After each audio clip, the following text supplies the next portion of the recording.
4月の4日と5日に、龍神温泉、その途中にあります柏原神宮に行きました。またですね、龍神温泉の後、高野山も寄ってます。龍神温泉は和歌山の田辺市の旧龍神村にあります。で、途中奈良の柏原神宮に寄りました。柏原神宮はですね、その昔神武天皇が奈良にお宮を最初に置いた同じ場所に明治に作られた神宮ということです。これは深田池という池ですね。桜がまだ綺麗でした。でこれ本殿に向かって歩いていきます。この柏原神宮、この右の絵馬がね結構大きくて有名だそうです。でこの拝殿のところまで行ってお参りをするわけですね。で、柏原神宮の横にですね長田稲荷というのが長山稲荷か長山稲荷ですねがありまして、そちらにもお参りしてきました。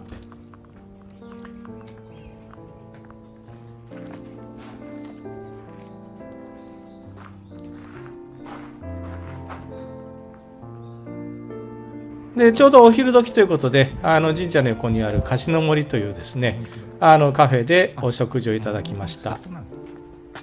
この手前のねトイレがですね立派だったからそれをカフェと最初間違えましたがその奥にカフェがあります。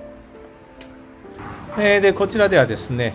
いろんなものがあったんですけども、おうどんが美味しそうだったからいただいてきました。でこの後は龍神温泉に移動するわけですが、龍神温泉にはここから高野山の横を通って高野山ドライブウェイを経て龍神温泉に行きます。高野山ドライブウェイ、高野山からだいたい1時間半ぐらい走ります。でこの日はですねすごい雨でドライブウェイ結構山の中でですね大雨で通行止めになりゃしないかとヒヤヒヤしましたが、なんとか温泉に、夕方着くことができました。これ温泉街の入り口も桜が綺麗でしたね。この龍神温泉ですね縁の行者が発見して弘法大師が龍のお夢を見て設けられたということですが、江戸の時代になって紀州徳川藩がですねこちらに御殿を作って湯治できるようにしまして、でお見えになってたということですね。でこれ木造の建物が上御殿といってですね、こちらにはお殿様が泊まられたそうです。でそして私たちはですねこの上御殿ではなくて横にあるこの下御殿というところに泊まりましたが、こちらはですねお付きの方がですね泊まられたというところだそうです。でちなみにですねこの下御殿の宿の方はですね名字がですね龍神さんというおっしゃるそうです。こ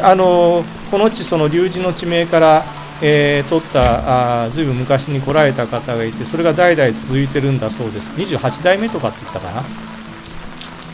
でこの龍神温泉はですね弱アルカリ性のお湯で日本三美人の湯と言われています。この他はですね群馬の川中温泉、島根の、湯の川温泉です。あと常陸宮のご夫妻もですねお泊まりになられたことがあるそうです。宿は非常にこじんまりとしてて中きれいにされてます。でこれですね女性の浴衣ですねいろんなのを選べるようになってます。男性もサイズが選べるようになってます。でこちらはですね控えの間でしてですねひいたコーヒーがですね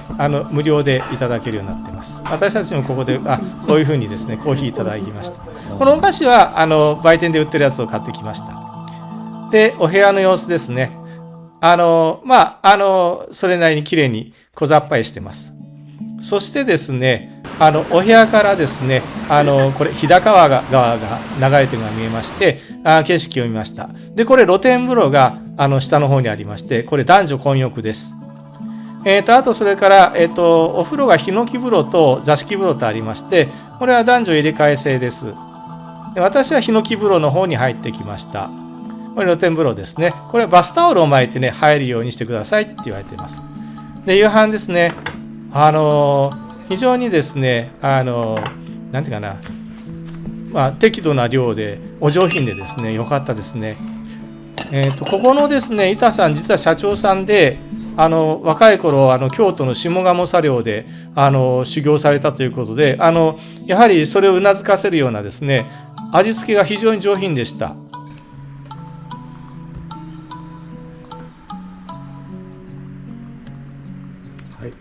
ですねいわゆる、宿の方、私たちにお食事を提供してくださった方とかなんですがベトナムから来てる実習生の方でね、ものすごく一生懸命真面目そうな仕事をしてて、すごく好感が持てました。でその後ですね、おかみさんが布団引きに来てくれたんですけど、いろいろ話をしまして、いやすごくいい子なんですよとかっていうお話をしていただきました。はい、日本酒もいただきました。美味しかったですね。これはひつまぶしです。非常にお上品でした。で食後、これ豆乳プリンですね。で翌朝ですが前の日の雨で川が随分増水してます。ただ天気晴れてくれてですね、この後の観光はやりやすくてよかったです。川が増水すると露天風呂は入らないようにするそうです。でこれ朝食ですね。これがねまた綺麗に盛り付けられてて、味も上品でね非常に良かったです。右のはね豆乳豆腐かな。でこの後旅館を出まして散策して、これ竜のモニュメントがあったりします。はい、で旅館街より北の方に来ると道の駅龍神っていうのがありまして、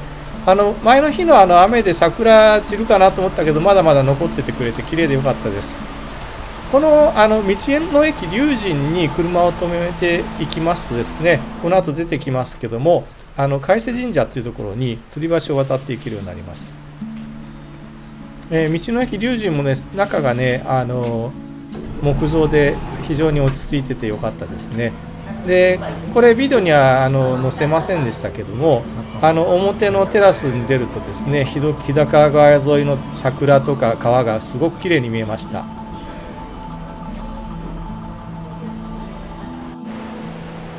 はい、で道の駅横の吊り橋を渡っていくと反対側に神社があります。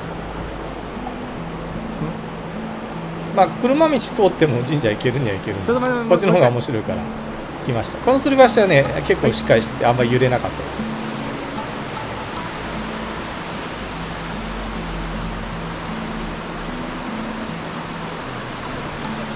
海瀬神社というのも随分歴史はあるようで15世紀ぐらいに作られたみたいです。でこの地域、明治時代に入ってこの地域の他の神社20社ぐらいをですね合祀してるんだそうです。で普段宮司さんいないので御朱印とかは書いてもらうことができません。お守りはどうもこの近くのキラリという宿で売ってるそうです。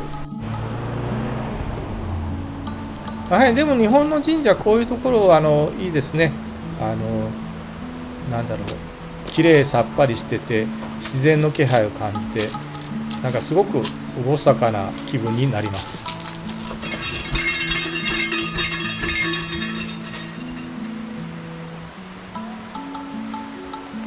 で私たちこの後ですね昨日来た道を元に戻る高野山ドライブウェイを北に上がって高野山に行きます。で高野山の方のビデオはまた別途作りますので、そちらも